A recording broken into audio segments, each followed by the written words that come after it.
한 절씩 교독하겠습니다. 주 여호와의 영이 내게 내리셨으니 이는 여호와께서 내게 기름을 부으사 가난한 자에게 아름다운 소식을 전하게 하려 하심이라. 나를 보내사 마음이 상한 자를 고치며 포로된 자에게 자유를, 갇힌 자에게 노임을 선포하며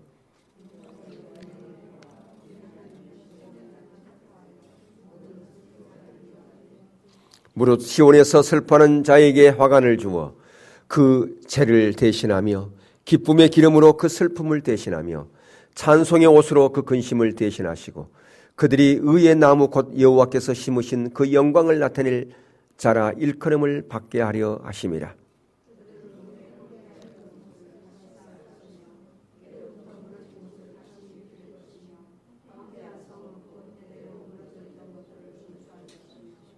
아멘. 이사야 하반부는 우리가 이미 여러 차례 살펴본 것처럼 말세지말에 교회에 주신 놀라운 유업에 대해서, 십자가 복음의 유업에 대해서 그렇게 예언되어 있는 내용들이 집약되어 있습니다. 하나님께서는 이 말세지말에 신약교회에 7가지 유업에 대해서 말씀하고 있거든요.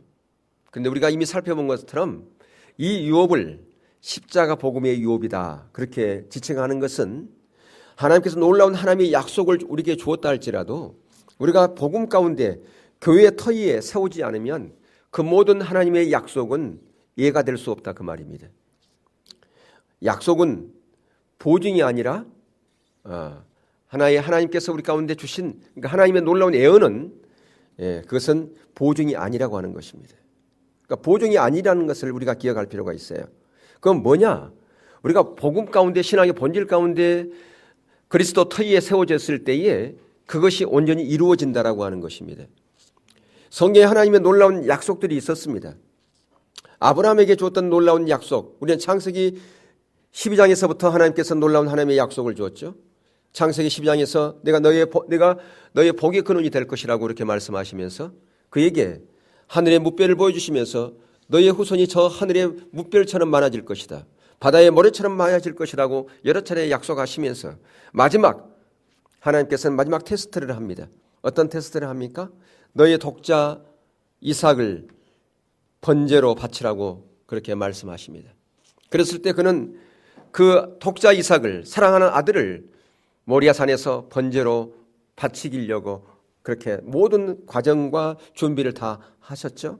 근데 하나님께서 급히 그를 말리하시고 이제 너가 나를 얼마큼 사랑하는지 내가 알았다고 그렇게 말씀하셨어요. 그런 마지막 테스트를 다 끝낸 다음에 하나님께 그의 약속을 보증으로 바꿔주신 것을 볼 수가 있습니다. 하나님께서 다윗에게 놀라운 약속을 주어줬습니다. 근데 그 약속이 주어지기 전에 먼저 사울 왕에게 그 약속을 주었지요. 내가 너의 왕위를 영원히 내가 그렇게 지켜주리라. 근데 그 약속은 보증이 아니었습니다. 하나님의 기준 가운데 섰을 때 그 약속이 이해가 된다라고 하는 것입니다. 오늘날 우리는 너무나 많은 경우에 하나님의 약속, 하나님의 성령의 놀라운 하나님의 축복을 우리 가운데 말씀해 있지 않습니까? 하나님 그 약속 내가 붙잡고 기도합니다. 물론 우리가 하나님의 말씀을 붙잡고 기도하는 것이 얼마나 중요한지 모릅니다. 하나님의 약속을 상기시키시면서 그 기도하는 것이 중보기도이죠. 하나님, 오늘날 하나님께서 한국교회에, 오늘날 우리 이 시대에 이런 약속을 하나님께서 말씀하셨는데 하나님은 그 약속이 이루어지기를 제가 원합니다라고 기도하는 것 매우 소중합니다. 그런데 중요한 것은 한 사람 한 사람이 하나님의 기준 가운데 섰을 때 그 약속이 온전히 이루어진다라고 하는 것입니다. 하나님께서 사울 왕을 통해서 이스라엘의 그 모든 것을 이루려고 했지만 그가 하나님의 기준 가운데 서지 않고 순종하지 않았기 때문에 그를 피하고 다윗을 세웠던 것을 볼 수가 있습니다. 이처럼 하나님께서 이사야 하반부에 놀라운 하나님의 유업을 우리 가운데 약속하고 있지만 그 약속은 바로 십자가 복음 위에 세워진다라고 하는 것입니다.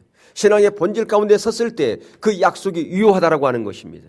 그런데 오늘은 우리가 특별히 이사야 하반부 중에서 이사야 61장을 통해서 신약교회의 놀라운 하나님의 그 능력, 하나님의 역사, 그것을 우리가 보려고 그러는데 놀라운 성령의 역사의 유업을 우리 가운데 주시겠다고 말씀하셨어요. 그런데 그 놀라운 성령의 유업의 역사는 이미 이루어졌습니다. 누구를 통해서 이루어졌습니까? 바로 예수 그리스도를 통해서 이루어졌고, 그것은 바로 제 아들에게 그 유업을 주시고자 한 그 하나님의 그 마음을 담아서 예수님께서 제 아들에게 하나님의 약속이 이루어지기까지 이 성을 떠나지 말라. 성령이 하늘로부터 강력한 성령이 임할 때까지 이 성을 떠나지 말라고 그렇게 말씀하시고 성천하셨습니다.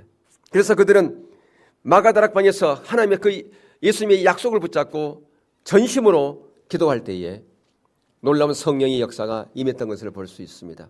그것이 바로 오늘날 부흥의 모델이요, 바로 그러한 역사가 반복되어지는 것을 우리는 하나님의 부흥이다라고 말씀하고 있습니다. 그래서 우리나라 1904년, 1907년에 하나님의 부흥이 임했고, 여러 나라에 우리가 잘 아는 에일즈 부흥이라든가 피지 부흥이라든가 인도의 부흥이라든가 미국의 이런 모든 부흥들은 바로 이 마가다락방에서 성령의 역사를 통해서 이루어졌던 그것을 반복되어진 사건인 것을 우리가 알고 있습니다. 그래서 우리는 그 하나님의 놀라운 성령의 역사를 다시 한번 경험하기를 원해서 우리는 기도하고 있습니다. 우리는 그것을 바라보고 있다라고 하는 것입니다. 바로 이사야서 61장에 보면 고난받는 하나님의 종으로 오실 메시아 사역에 대해서 예언하고 있는데요, 바로 예수 그리스도에 대해서 예언하고, 물론 이 부분은 가장 먼저는 바벨론으로 포로 잡혀갔던 이스라엘 백성들이 다시 돌아올 것에 대한 예언입니다. 그런데 그 부분은 이미 이루어졌고, 또한 그보다 근본적으로 이 구절은 종의 노래의 종 하나는 아니지만 고난받는 하나님의 종으로 오실 메시아에 대한 예언인 것을 우리가 알 수 있습니다. 그런데 왜 이것이 메시아에 대한 예언인가? 그 부분은 우리는 예수님께서 이 말씀을 인용하시면서 이제 그 예언이 이루어졌다, 누굴 통해서? 나를 통해서 이루어졌다라고 친히 말씀하셨기 때문에 그렇습니다. 자, 누가복음 4장 16절에서부터 21절에 보면 그 부분이 선명하게 드러나 있는 것을 볼 수가 있죠. 누가복음 4장 16절에서 21절 함께 읽겠습니다. 시작. 예수께서 그 자라나신 곳 나사렛에서 이르사 안식일에 늘 하시던 대로 회당에 들어가사 성경을 읽으려고 서심해 선지자 이사야의 글을 들이거늘 책을 펴서 이렇게 기록된 데를 찾으시니 곧 주의 성령이 내게 임하셨으니 이는 가난한 자에게 복음을 전하게 하시려고 내게 기름을 부으시고 나를 보내사 포로된 자에게 자유를, 눈먼 자에게 다시 보게 함을 전파하며 눌린 자를 자유롭게 하고 주의 은혜의 해를 전파하게 하려 하심이라 하였더라. 책을 덮어 그 맡은 자에게 주시고 앉으시니 해당에 있는 자들이 다 주목하여 보더라. 이에 예수께서 그들에게 말씀하시되 이 글이 오늘 너희 귀에 응하였느니라 하시니라. 바로 이사야 61장의 말씀을 인용하시면서 21절에 뭐라고 말씀하신다고요? 예수께서 그들에게 말씀하시되 이 글이 오늘 너희의 귀에 응하였느니라.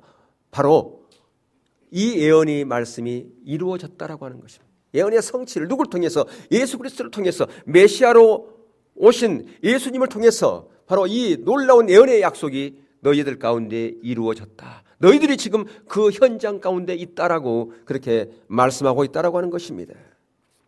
우리가 잘 아는 이사야 42장이라든가 이사야 49장에 대한 이것은 종의 노래예요. 이걸 종의 노래라 그렇게 얘기를 하잖아요. 거기 종의 노래에 보면 거기에 그 이사야 42장에 보면 내게 붙드는 나의 종, 내 마음에 기뻐하는 자, 곧 내가 택한 사람을 보라. 이렇게 쭉 이렇게 이루어지면서 이렇게 되어 있어요. 너를 보호하며 너를 세워 백성의 언약과 이방의 빛이 되게 하리니 내가 눈먼 자들의 눈을 밝히며 갇힌 자를 감옥에서 이끌어내며 흑암에 앉은 자를 감방에서 나오게 하리라. 예, 자유케 하리라는 것이죠. 회복을 얘기하고 있습니다. 그리고 49장에도 보면 거기서 보면 이방의 빛으로 너를 이방의 빛으로 삼아 나의 구원을 베풀어서 땅끝까지 이르게 할 것이다. 바로 이방을 자유롭게 하시다. 빛으로 오신 예수님께서 흑암 가운데 있는 감옥에 갇혀 있는 자들을 밝히시고 그들을 자유케 하실 것을, 회복을 말씀하고 있다 그 말입니다. 바로 예수님이 이 땅 가운데 오셔서 하신 일이 뭡니까? 구원, 온 인류를 구원하신 것이죠. 포로된 자를 자유케. 우리가 사단의 포로된 자였어요. 흑암 가운데 있는 자들이었습니다. 감방에 있는 자들이었다 그 말입니다. 자유가 없는 자들이었어요. 여러분, 감방에 갇히면 자유가 없잖아요. 우리가 그런 자였어. 자유가 없는 자였다 그 말이에요. 근데 그 모든 것에서 자유케 된 자유인이 됐다 그 말이죠. 예, 회복되었다라고 하는 것입니다. 근데 이 말씀을 아까도 누가복음에서 응하여졌다, 이루어졌다. 그리고 마태복음 11장에서도 보면 이 부분이 잘 설명되어 있어요. 마태복음 11장 1절에서 6절을 보면 거기 보면 예수님께서 제 아들을 부르죠. 제 아들을 부르고 나서 그러고 나서 이제 말씀하십니다. 거기 보면 예수께서 12제자에게 명하여 마치시고 이에 그들의 여러 동네에서 가르치시며 전도하려고 거기를 떠나가시니라. 요한이 옥에서 그리스도께 하신 일을 듣고 지금 요한이 감옥에 갇혀 있어요. 근데 지금 듣는 얘기가 뭐냐? 자기가 생각하는 메시아가 나하고 다르다는 거예요. 자기는 지금 어떤 메시아를 기다리고 있냐면 강력한 왕권을 가진 그런 메시아가 오기를 기다리고 있어요. 지금 자기가 지금 하는 걸 모든 걸 봤을 때 예수님은 메시아예요. 하나님의 아들이에요. 그런데 그 메시아가 자기가 생각하고 있는 메시아하고는 다른 거예요. 지금 유대인들은 뭘 기다리고 있습니까? 강력한 왕권을 가진 메시아가 다시 나와서 지금 압제받고 있는 로마로부터 자유케 되는 그러한 것을 꿈꾸고 있습니다. 그래서 옛날 다윗의 왕국을, 다윗과 같은 그런 메시아가 다시 오셔서 지금 압제받고 있는 그 로마로부터 자유케 되는 그것을 지금 염원하고 있어요. 그걸 꿈꾸고 있는데, 근데 지금 예수님께서 보니까 세리들과 친구가 되고 죄인들과 친구, 가난한 자 이런 자들과 친구가 되고 있으니까 이게 무슨 왕권을 가진 능력 있는 메시아냐 그 말이에요. 그래서 제자들에게 보낸 거예요. 자기가 생각하고 있는 메시아하고 다르기 때문에. 그래서 우리가 다른 메시아를 기다립니까? 당신이 진짜 메시아입니까? 내가 보기에는 당신이 메시아 아닌 것 같습니다. 좀 설명해 주세요. 그랬을 때 예수님께서 뭐라고 그래요? 맹인이 보며 못 걷는 사람이 걸으며 나병한 자가 깨끗함을 받으며 못 듣는 자가 들으며 죽은 자가 살아나며 가난한 자에게 복음이 전파된다라. 지금 어디를 인용하고 있어요? 이사야 61장을 인용하면서 바로 종으로 오실 메시아에 대한 부분을 말씀하고 있어요. 그러니까 메시아는 왕으로 오실 메시아도 맞습니다. 근데 지금 이들은 뭘 지금 놓치고 있느냐 하면 가난한 자에게 복음을 전하고 갇힌 자에게 자유를 주는 그런 가난한 그런 종으로 오실 메시아에 대한 부분을 놓치고 있었다 그 말이에요. 그러니까 그것을 상기시켜 주는 거예요. 봐라, 이사야 61장에서 이렇게 종으로 오실 메시아에 대한 부분이 예언되어 있지 않느냐. 바로 그 메시아가 바로 나야. 그걸 지금 설명해 주고 있다라고 하는 것이죠. 이사야 61장은 바로 메시아가 그 사역을 감당하는데, 그럼 어떻게 감당하느냐? 바로 성령의 사역을 통해서 그 일을 감당하는 것을 말씀해 주고 있어요. 그래서 예수님께서 정확하게 사역을 처음 시작할 때 어떻게 사역을 감당했는가? 바로 성령의 능력으로 그 사역을 감당했던 것을 우리는 성경의 여러 부분에서 그 부분을 볼 수가 있어요. 특별히 사복음서에서 그런 부분을 발견할 수 있지 않습니까? 마태복음 3장 16절 17절에 보면 예수님께서 세례받은 내용이 나와요. 거기 보면 예수께서 세례를 받으시고 곧 물에서 올라오실새 하늘이 열리고 하나님의 성령의 비둘기 같은 하나님의 성령이 비둘기같이 내려 자기 이에 임하심을 보시더니, 지금 뭐예요? 성령님께서 임하신 거잖아요. 하늘로부터 소리가 있어 말씀하시되 이는 내 사랑하는 아들이요 내 기뻐하는 자라 하시니라. 바로 예수님께서는 사역을 감당하실 때 무엇을 통해서? 성령의 능력을 통해서 사역을 감당했다라고 하는 것을 지금 말씀해 주고 있다라고 하는 것입니다. 아까 우리가 읽었던 누가복음 4장 16절 이하에 보면 거기도 그 부분을 잘 설명해 주고 있지 않습니까? 나중에 이제 사복음서에 대한 부분을 설명하겠지만 이 누가복음은 다른 복음서와 달리 다른 복음서에서 강조하지 않았던 아주 강조점이 있어요. 뭐냐? 예수님께 사역을 감당하는 그 사역이 성령의 능력으로 감당했다. 이 부분을 매우 강조한 것을 볼 수 있어요. 그러니까 지금 아까 읽었던 4장 16절 21절 이 예수님의 사역이 처음 나오거든요. 누가복음에서. 처음 나오면 우리는 생각할 때, 야, 예수님께서 가장 먼저 사역을 해당해서 이 사역을 먼저 했겠구나. 그게 아니에요. 처음 사역은 아닌데 등장해요. 그것은 뭘 우리에게 보여주냐 그러면 예수님의 사역이 앞으로 누가복음에서 어떻게 전개될 것을 모델로 제시해주고 있다 그 말입니다. 이게 모델과 같은 거예요. 예수님의 사역이 이렇게 전개될 것이다. 그것을 지금 여기서 지금 모델로 제시해주고 있는 것을 볼 수가 있어요. 그래서 우리가 잘 아는 것처럼 이 누가복음의 연속선상에서 쓴 그림 하나가 있어요. 그게 바로 사도행전이에요. 그러니까 사도행전의 저자와 누가복음의 저자는 같은 저자죠. 누가가 사도행전도 썼어요. 그래서 사도행전을 우리는 누가행전 그렇게 부르기도 합니다. 연속선상으로 써 있는 거예요. 거기 사도행전 10장 38절에 보면 이렇게 되어 있어요. 예수님의 사역이 어떤 사역인가를 거기서 잘 설명해 주고 있는 내용이에요. 그게 보면 같이 한번 읽어볼까요? 시작. 하나님이 나사렛 예수에게 성령과 능력을 기름 붓도다 하셨으며 그가 두루 다니시며 선한 일을 행하시고 마귀에게 눌린 모든 사람을 고치셨으니 이는 하나님이 함께 하셨습니다. 지금 보시면 예수님의 사역을 지금 설명하고 있으면서 뭐가 같이 거기 부었다고요? 성령의 능력을 뭐 하듯이 기름 붓듯 하셨다.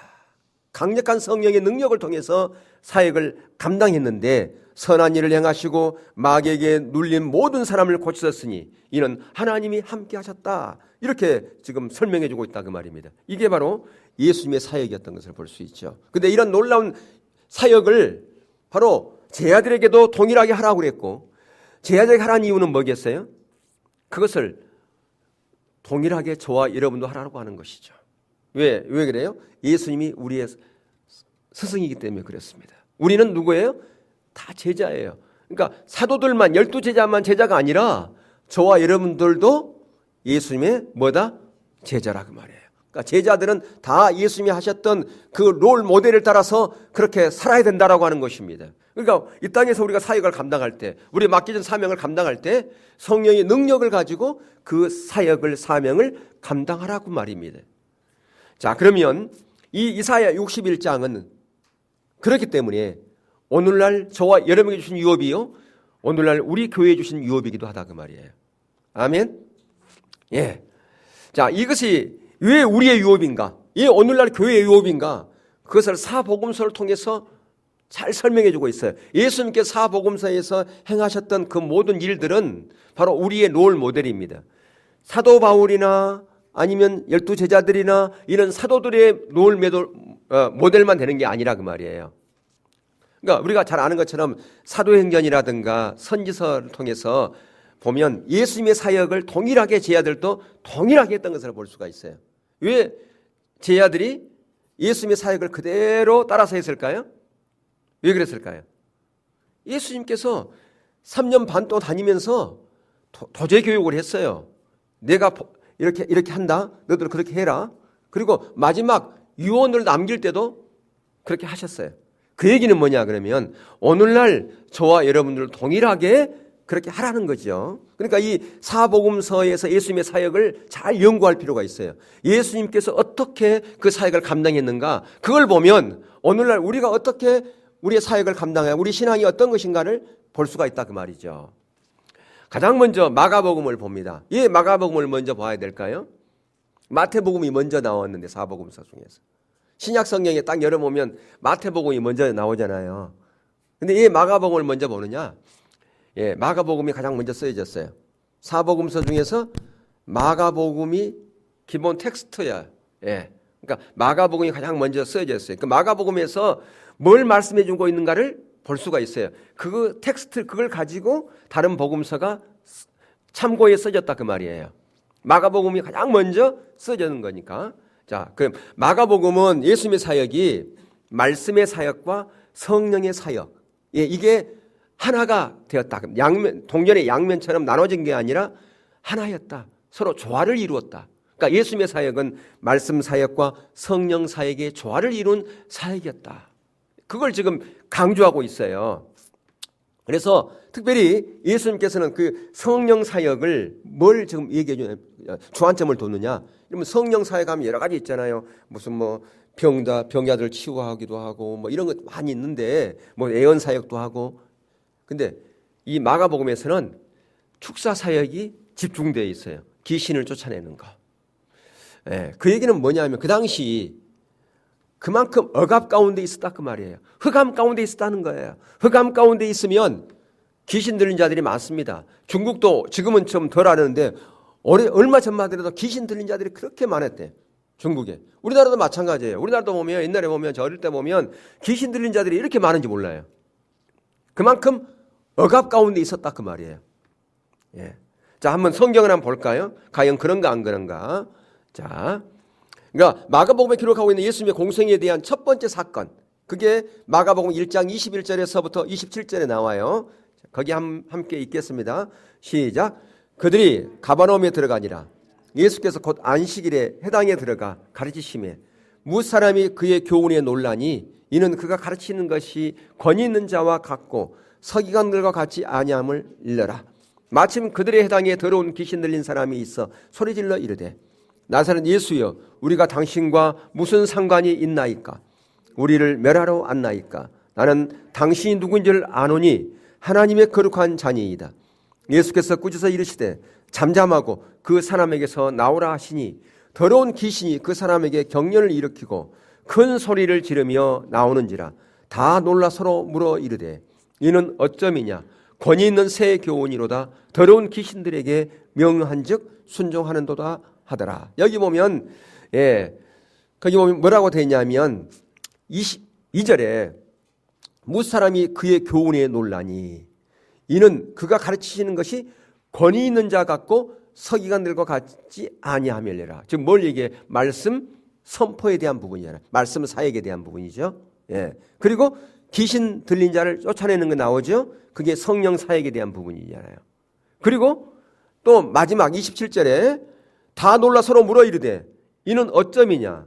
권위 있는 새 교훈이로다. 더러운 귀신들에게 명한즉 순종하는도다. 이건 뭘 얘기하냐면 말씀 사역과 성령 사역이 서로 하나다라고 하는 거예요. 말씀 사역이 가면 성령 사역은 자동적으로 따라오는 것이다. 나눠지는 게 아니라 그 말이에요. 동전의 양면처럼 서로 조화를 이루고 있다. 이걸 지금 얘기해 주고 있다라고 하는 것이에요. 그러니까 말씀 사역을 말씀 우리가 하잖아요. 우리가 특별히 우리 보수교단 같은 경우는 말씀이면 되지 막 이렇게 얘기를 해요. 제가 오래전에 이제 신대원 졸업하고서 얼마 있을 때 제가 하남에 있을 때 거기 한 성도님이 총신 거기 그 평신도 과정을 졸업을 했어요. 그래서 거기 이제 사당동에 졸업식 참석하러 그때 갔었어요. 갔더니 제 동기 한 사람이 그 식당 거기서 이렇게 알바를 하고 있더라고요. 이 카운터에서. 그래서 왜 여기서 있냐고 그랬더니 좀 곧 선교 이렇게 나가는데 시간이 좀 있어서 여기서 공부도 하면서 점심 시간에만 이렇게 알바한다고 그래요. 그래서 선교지 나가면 그 많은 억압도 있고 방해도 많은데 성령의 이 능력 아니면 감당하기 특별히 힘들 거라고 그렇게 얘기를 했어요. 그랬더니 이 말씀이 있는데 무슨 걱정이냐고 그렇게 얘기를 하더라고요. 이 말씀만 있어 말씀을 가지고 가는데 물론 그 의미는 그분이 말씀과 성령의 조화를 이룬다. 여기서 얘기하는 그런 부분으로 저는 안 들렸어요. 왜? 우리가 그렇게 공부 안 했으니까. 이 말씀만, 성령은 별로 우리는 강조하지 않았거든요. 말씀만 되네. 성령은 뭐 초대교회로 끝났다. 성령 역사는 더 이상 없다. 그래서 우리 가르치는 교수 한 분은 방언도 귀신이 주는 거기 때문에 방언하지 말라. 그렇게 얘기를 했거든요. 귀신이 준 거라고. 예. 그런 어떤, 그 부분이었으니까 이분이 말하는 것은 이 성령의 이런 부분은 배제하고 이 말씀만 있으면 되는지 무슨 걱정하냐라고 이렇게 저에게 들렸단 말이에요. 근데 실제로 예수님의 사역은 말씀만 하는 게 아니었어요. 진짜 말씀이면 거기에 뭐가 같이 따라왔어요? 성령의 사역이 같이 따라온 거라 그 말이에요. 이게 조화를 이뤘다라고 하는 것이죠. 예수님이 그렇게 사역을 우리가 누가복음 아까 그 부분 또 사도행전에 보면 예수님의 사역을 한마디로 말하였어. 뭐래요? 성령님께 강력한 기름 부음을 통해서 그 사역을 감당했던 것을 볼 수가 있잖아요. 예. 바로 이렇게 마가복음 저자는 예수님의 공생의 모델이 뭔가를 우리 가운데 딱 제시해주고 있어요. 말씀 선포와 능력 사역, 특별히 그것은 능력 사역은 귀신을 쫓아내는 사역이었다. 근데 그것은 나눠지는 게 아니라 하나였다. 그것을 우리 가운데 지금 모델로 제시해주고 있다 그 말이죠. 그리고 우리 잘 아는 것처럼 마가복음 1장 38절 그 다음에 보면 베드로의 집에서 베드로 장모의 열병을 치유하신 내용이 나옵니다. 그리고 거기서 그 베드로의 집에서 수많은 사람들을 고치셨어요. 밤늦게까지 고쳤다고 그런 말 나와요. 근데 밤늦게 고치고 나서 예수님께서는 새벽에 피곤하실 때인데 한적한 곳에서 뭐 하셨느냐? 기도하셨어요. 기도. 그러니까 베드로의 집에 아침 돼서 보니까 예수님이 안 계시는 거예요. 왜? 뭐 어디 가셨어요? 딴 데 가셔서 기도하고 있으니까. 근데 예수님께서는 그들을 제쳐놓고 또 우리가 말씀을 전하고 또 이 능력을 행하는 자로 가자. 그러고 제자들을 데리고 가는 것을 볼 수 있어요. 물론 거기에 우리말 성경에는 말씀 선포한다는 말을 전도란 말로 그렇게 나와있죠. 같은 의미예요. 원래 원문에는 말씀 선포, 하나님 나라를 전하고 이제 성령의 사역을 하는 능력 사역을 하는 그런 부분으로 되어 있죠. 그러면서 마가복음 1장 39절에 보면 이에 온 갈릴리 다니며 그들의 여러 해당에서 전도하시고 또 귀신들을 내쫓으시더라. 여기 전도란 말은 선포, 말씀 선포를 얘기를 한 같은 맥락의 말이죠. 그랬더니 수많은 군중들이 예수님을 따랐던 것을 볼 수가 있습니다. 이게 이제 마가복음에서 얘기해 주는 예수님의 사역입니다. 그러면 마태복음은 어떨까? 우리가 마태복음 여러분 잘 아는 것처럼 마태복음 보면 앞에 족보이기가 쭉 나오잖아요. 이렇게 또 족보이기가 나오나? 여러분 읽으면서 좀 어떤 사람들은 짜증나는 사람도 있을 거예요. 근데 다 이유가 있어요. 왜 족보이기가 나오는가? 대상이 누구예요? 유대인이란 말이에요. 유대인. 대상이 유대인이기 때문에 족보 얘기가 나오는 거예요. 왜 유대인인데 족보 얘기가 나오느냐? 유대인들은 이 족보 얘기를 쭉 하면 금방 알아. 그렇지 우리 조상은 이런 거구나. 이런 맥락에 의해서 그 다윗의 후손으로 예수님이 오시는 거구나. 예수님이 정체성을 강조하기 위해서 족보 얘기를 쭉 나오나라고 말이에요. 그래서 그 다윗의 후손을 통해서 메시아가 오실 것을 그들은 다 알고 있기 때문에 족보 얘기를 근거를 둔다 그 말이에요. 예수님이 어떤 분인가 하는 그것을 설명하기 위해서 족보 얘기가 먼저 나오는 거예요. 그리고 이 마태복음에서 강조하는 것이 하나님 나라예요. 왜 하나님 나라를 강조할까? 그 당시 유대인들은 하나님 나라가 이 땅 가운데 임하기를 간절히 고대하고 있었어요. 그래서 주 메시지가 하나님 나라였다 그 말입니다. 그리고 특별히 다른 복음서와 달리 이 마태복음은 구조가 아주 잘 되어 있어요. 서론, 본론, 결론 딱 이렇게 나와 있습니다. 그래서 이 서론에 대한 부분이 마태복음 4장 23절에 25절이에요. 자, 이게 한번 볼까요? 이 서론에 대한 부분 한번 읽어볼까요? 시작. 예수께서 온 갈릴리에 두루다니사 그들의 해당에서 가르치시며 천국 복음을 전파하시며 여기 보세요. 무슨 복음을? 천국 복음. 하나님 나라 복음. 하나님 나라 복음이라고 되어 있어요. 다른 데는 천국 복음이라 안 되어 있단 말이에요. 자, 시작. 백성 중에 모든 병과 모든 약한 것을 고치시냐. 이것은 성령의 사역이잖아요. 그죠? 24절. 그의 소문이 온 수리아에 퍼진지라 사람들이 모든 앓는 자 곧 각종 병에 걸려서 고통당하는 자 귀신 들린 자 간질하는 자 중병자들을 데려오니 그들을 고치시더라.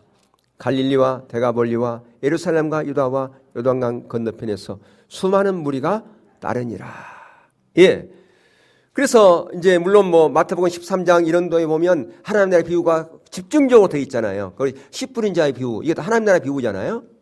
거기서 진주 비유라든가 구물 비유라든가 다 하나님 나라 비유예요. 근데 지금 이 마태복음 4장에서부터 하나님 나라는 어떤 것이다 라고 하는 것을 지금 설명해 주고 있어요. 하나님 나라가 말씀 선포와 성령의 사역을 통해서 하나님 나라가 확장되어 갈 것이다, 이루어질 것이다 라고 하는 것을 얘기해 주면서, 그러면 바로 하나님 나라가 말씀 사역과 능력 사역인데 이게 서론이에요.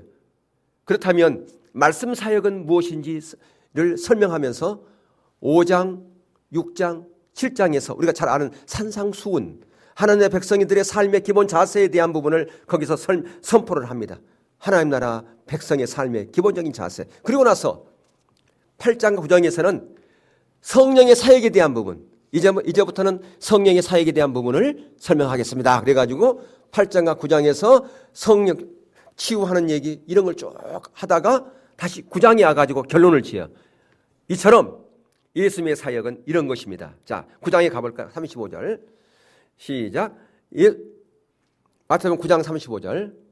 예수께서 모든 도시와 마을에 두루다니사 그들의 해당에서 가르치시며 천국 복음을 전파하시며 모든 병과 모든 약한 것을 고치시니라. 이렇게 다시 한번 결론 짓는다 그 말이에요. 이렇게 아주 구조가 서론, 본론, 결론으로 짜임새 있게 되어 있는 것을 볼 수가 있습니다.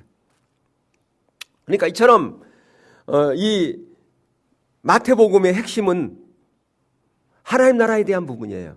근데 그 하나님 나라 메시지 그리고 능력 사역 똑같은 거죠. 사복음서가 다 같은 거예요. 말씀과 성령의 조화를 이루는 사역인데 예수님의 사역은 특별히 누가복음에서는 이 성령의 사역에 대한 부분을 능력 사역, 예수님의 사역이 성령의 능력으로 그 일을 감당했다라는 하는 부분이 강조되어 있고 이 마태복음에서는 뭐예요? 마태복음에서는 그 메시지가 말씀의 선포가 하나님 나라 메시지였다. 하나님 나라 사역이었다. 예수님의 사역은 그 부분이 강조되어 있다 그 말입니다. 그렇다면 누가복음 아까 부분이 있죠. 아까 우리가 설명했잖아요. 그 부분을 다른 관점에서 한번 보면 누가복음 24장 44절 49절을 보겠어요. 거기 보면 여러분 우리 잘 아는 구절인데 누가복음 24장 44절에서 49절 시작. 또 이르시되 내가 너희와 함께 있을 때에 너희에게 말한 바 곧 모세의 율법과 선지자의 글과 시편에 나를 가리켜 기록된 모든 것이 이루어져야 하리라 한 말이 이것이라 하시고 이에 그들의 마음을 열어 성경을 깨닫게 하시고 또 이르시되 이같이 그리스도가 고난을 받고 제3일에 죽은 자 가운데서 살아날 것과 또 그 이름으로 제사함을 받게 하는 회개가 예루살렘에서 시작하여 모든 족속에 전파될 것이 기록되었으니 너희는 이 모든 일의 증인이라. 볼지어다 내가 내 아버지께서 약속하신 것을 너희에게 보내리니 너희는 이로부터 능력으로 입혀질 때까지 이 성에 머물라 하시니라. 여기도 그 48절에 보세요. 보니 뭐라고 그래요? 너희는 이 모든 일의 증인된 삶을 살아야 되는데 증인된 삶을 살려면 그냥 해서 안 된다는 거예요. 뭐가 필요하다? 성령의 능력이 필요하다. 그러니까 성령의 이로부터 오는 성령의 능력이 입히올 때까지 이 성에 머물러라. 그래서 그 약속을 붙잡고 그들이 예루살렘 마가다락방에서 기도할 때 성령이 강력하게 임했지요. 사도행전에서. 아까 누가복음과 사도행전은 같은 저자, 같은 연결선상에 있다고 그랬잖아요. 이처럼 누가복음에서는 예수님의 사역이 성령의 능력으로 예수님의 사역을 감당했던 것을 강조하고 있다고 하는 거죠. 그러면 요한복음은 어떨까? 요한복음도 동일하게 예수님께서 말씀과 성령의 조화를 이루는 이런 사역을 감당한 건 맞아요. 그런데 여기서는 좀 다른 관점에서 하나님과 친밀한 교제 가운데서 예수님께 사역을 감당했다. 이 부분이 강조되어 있어요. 그러니까 특별히 요한복음에서는 아버지가 내 안에 내가 아버지 안에라고 한 말이 많이 등장합니다. 그래서 예수님께서 아버지가 내 안에 내가 아버지 안에 있는 것처럼 너희가 내 안에 내가 너희 안에. 그래서 포도나무 비유의 그 부분을 설명하면서 그렇게 말씀하고 있거든요. 자, 그러면 얼마큼 많이 등장하는가를 실제로 우리가 한번 성경을 통해서 볼 필요가 있어요. 그러니까 아버지가 내 안에 내가 아버지 안에라는 말은 하나님과 친밀한 관계를 얘기하는 거예요. 관계성을 얘기하는 거예요. 제가 여러 번 말씀드리지만 우리 신앙의 첫 출발은 하나님과 뭘로부터 시작된다고요? 친밀한 관계로부터 시작된다는 관계로부터.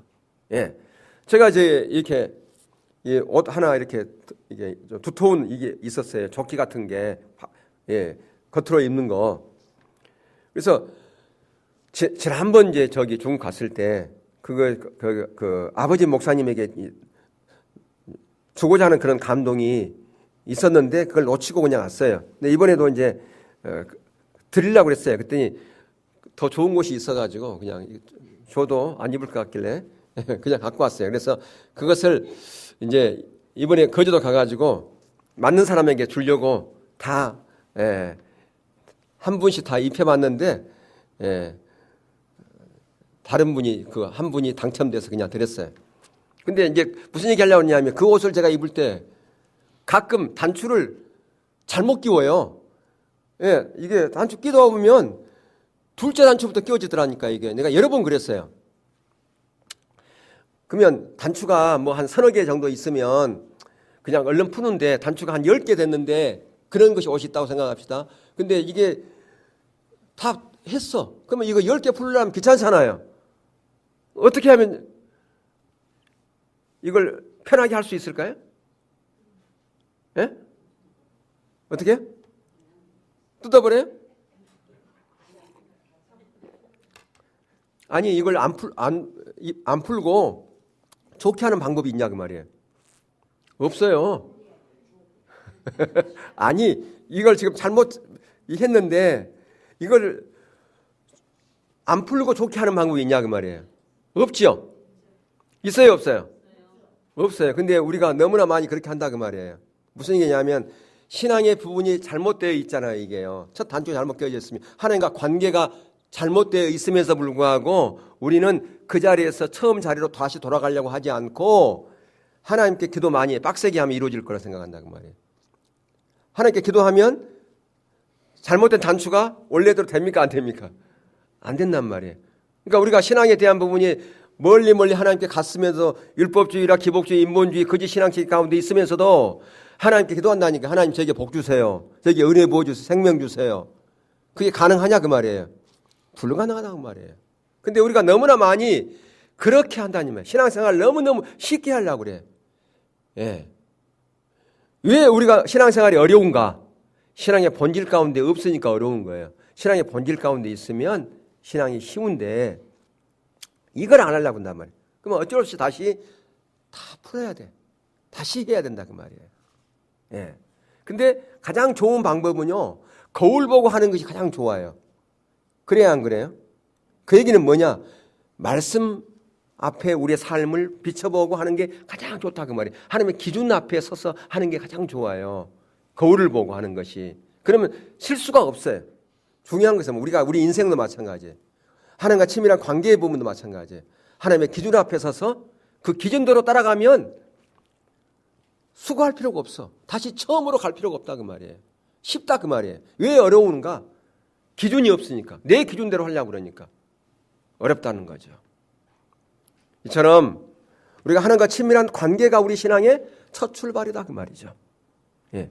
근데 이런 첫 출발하지 않고 신앙의 관계 가운데 있지 않으면서 우리가 하나님께 아무리 기도하고 헌신하더라도 그것이 우리 가운데 유익이 없다 그 말이죠. 예. 자, 그러면 예수님께서 하나님과 친밀한 사랑의 교제에 대한 부분을 아버지가 내 안에 내가 아버지 안에 이렇게 표현을 썼는데 한번 성경에 얼마큼 많이 등장하는가 보자 그 말이에요. 요한복음 10장, 14장 같이 안 뜬가? 예, 내가 자 거기 보면 만일 내가 내 아버지의 일을 행하지 아니하거든 나를 믿지 말려니와 내가 행하거든 나를 믿지 아니할지라도 그 일을 믿으라. 그러면 너희가 아버지께서 내 안에 계시고 내가 아버지 안에 있음을 깨달아 알리라 하시니. 요한복음 10장 14장에도 보면 14장 10절에서 내가 아버지 안에 거하고 아버지는 내 안에 계신 것을 내가 믿지 아니하느냐. 내가 너희에게 이르는 말은 스스로 하는 것이 아니라 아버지께서 내 안에 계셔서 그 일을 하시는 것이라. 내가 아버지 안에 거하고 아버지께서 내 안에 계심을 믿으라. 그렇지 못하겠거든 행하는 그 일로 말미암아 나를 믿으라. 이처럼 예수님께서는 하나님과 친밀한 관계에 대한 부분을 강조한 것을 볼 수 있어요. 그리고 더 우리가 잘 아는 것처럼 5장 17절 아버지가 일하신 나로 일한다. 19절에서 나는 스스로 아무것도 일하지 않는다. 나는 아버지가 행하신 그것을 보고 내가 일한다. 하나님은 아버지는 아들을 사랑하기 때문에 아들에게 아버지 행하신 그 모든 것을 보이신다. 그래서 그 보이신 것을 내가 사랑하는 관계에서 온 사람으로 동참한다. 그게 예수님의 사역이었던 것을 볼 수가 있어요. 그러니까 요한복음에서는 하나님과 친밀한 교제 가운데서 하나님의 행하심을 보고 그 행하심을 보았을 뿐 아니라 온 사람으로 동참할 때 하나님께서 그 일을 뒷받침함으로 말미암아 하나님의 놀라운 사역을 이루었다. 그것을 말씀해 주고 있다 그 말이죠. 이 모든 것이 다 말씀 사역과 성령의 사역의 조화를 이룬 가운데서 이런 일들이 이루어졌던 것을 우리 가운데 말씀해 주고 있는 것을 볼 수 있어요. 그래서 그가 동일한 관점에서 저와 여러분에게 그런 삶을 살라고 말씀한 것이 바로 요한복음 15장에서의 포도나무 비유라 그 말이죠. 자, 거기 1절에서 5절 보면 함께 읽을까요? 시작. 나는 참 포도나무요 내 아버지는 농부라. 무릇 내게 붙어 있어 열매를 맺지 아니하는 가지는 아버지께서 그것을 제거해 버리시고 무릇 열매를 맺는 가지는 더 열매를 맺게 하려 하여 그것을 깨끗하게 하시느니라. 너희는 내가 일러준 말로 이미 깨끗해졌으니 내 안에 거하라. 나도 너희 안에 거하리라. 여기다 보세요. 거하라 그러잖아요. 예. 나도 너희 안에 거하리라. 가지가 시작. 가지가 포도나무에 붙어있지 아니하면 스스로 열매를 맺을 수 없음 같이 너희도 내 안에 있지 아니하면 그러하리라. 나는 포도나무요 너희는 가지라. 그가 내 안에 내가 그 안에 거하면 사람이 열매를 많이 맺나니 나를 떠나서는 너희가 아무것도 할 수 없습니다. 바로 예수님과 우리 주님과 친밀한 관계 가운데 있을 때 예수님의 생명이 우리 가운데 부어져서 거기에 놀라운 열매가 맺게 될 것을 말씀해 주고 있지 않습니까? 근데 이 친밀한 관계 가운데 없으면 아무리 기도 많이 한다 그래도 기도의 응답이 있다 없다? 없다 그 말이에요. 열매를 많이 맺어. 언제? 친밀한 관계 가운데 있으면. 근데 떠나서는 너희가 아무것도 할 수 있다 없다? 없다 그렇게. 아무 열매도 없다 그 얘기입니다. 그걸 지금 성경에서는 계속 강조하고 있어요. 근데 우리는 너무나 많은 게 신앙생활 친밀한 관계가 무엇인지도 모르고 그냥 의식만 잘하면 뭐만 이렇게 열심히 하면 될 걸로 생각했다 그 말이에요. 예, 그게 기독교를 제외한 모든 종교 속성이에요. 그게 다. 근데 기독교는 달라요. 그래서 기독교는 종교라고 부르지 않습니다. 예, 종교와 다른 건 종교는 의식이 먼저 하는 게 종교예요. 기독교는 의식이 먼저가 아니에요. 뭐가 먼저입니까? 하나님과 친밀한 관계가 먼저라 그 말이죠. 그러니 종교가 아니죠. 그래서 주님께서는 이렇게 포도나무 비유를 통해서 예수님 안에 있으라, 붙어 있으라고 그렇게 강조하고 있어요. 붙어 있어야만이 거기에 열매가 있는 거야. 왜? 내 생명이 너희 가운데 전달되기 때문에 하나님의 역사가 거기에 함께하는 거야. 그렇지 않으면 아무것도 할 수 없어. 아무 열매도 없어. 그렇게 강조하고 있는 것이죠. 그러면서 예수님께서 유언과 같이 대이임령에서도 동일한 말씀을 하고 계신 것을 볼 수 있어요. 사도행전 1장 4절에서 9절을 보세요. 거기도 올해 우리에게 정의된 삶을 살려고 하면서도 마찬가지예요. 자, 사도행전 1장 4절에 9절 시작. 사도와 함께 모이사 그들에게 분부하여 이르시되 예루살렘을 떠나지 말고 내게서 들은 바 아버지께서 약속하신 것을 기다리라. 이 약속하신 게 뭐예요? 성령의 능력. 예, 성령. 5절 시작. 요한은 물로 세례를 베풀었으나 너희는 몇 날이 못되어 성령으로 세례를 받으리라 하셨느니라. 그들이 모였을 때 예수께 여짜와 이르되 주께서 이스라엘 나라를 회복하심이 이때이니까 하니 이르시되 때와 시기는 아버지께 자기의 권한에 두셨으니 너희가 알 바 아니요 오직 성령이 너희에게 임하시면 너희가 권능을 받고 예루살렘과 온 유다와 사마리아 땅까지 이르러 내 증인이 되리라 하시니라. 이 말을 마치시고 그들이 보는 데 올려져 가니 구름이 그를 가리어 보이지 않게 하더라. 예, 올해 우리가 정의된 삶을 살려면 뭐가 필요하다 그 말이에요. 성령의 능력이 필요하다는 거예요. 성령의 강력한 기름 부음이 필요하다는 거예요. 그래서 여러분들은 뭐 해야 됩니까? 기도해야 돼요. 무슨 기도? 주님, 내가 성령의 능력을 통해서 내가 정의된 삶을 살려고 합니다.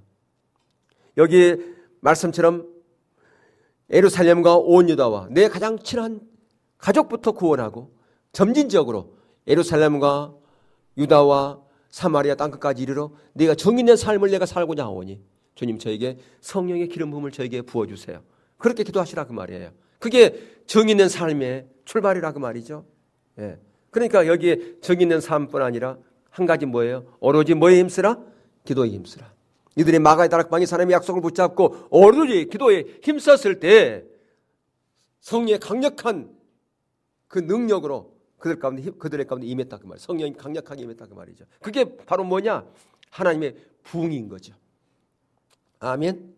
예, 바로 이렇게 하나님의 부흥의 역사, 그 부흥의 역사가 바로 이들이 하나님의 약속을 붙잡고 예루살렘을 떠나지 아니하고 마가다락방에서 오로지 기도에 힘쓸 때에 하늘로부터 강력한 성령의 바람이 그들 가운데 부어졌잖아요. 그랬을 때 베드로가 설교할 때 하루에 4,000명, 5,000명이 회개하고 돌아오는 역사가 일어났다는 거죠. 예, 그 역사가 바로 1904년 원산에서 일어났고 1907년 평양에서 일어났다 그 말이에요. 계속해서 반복되어졌다 그 말이에요. 기독의 역사 가운데.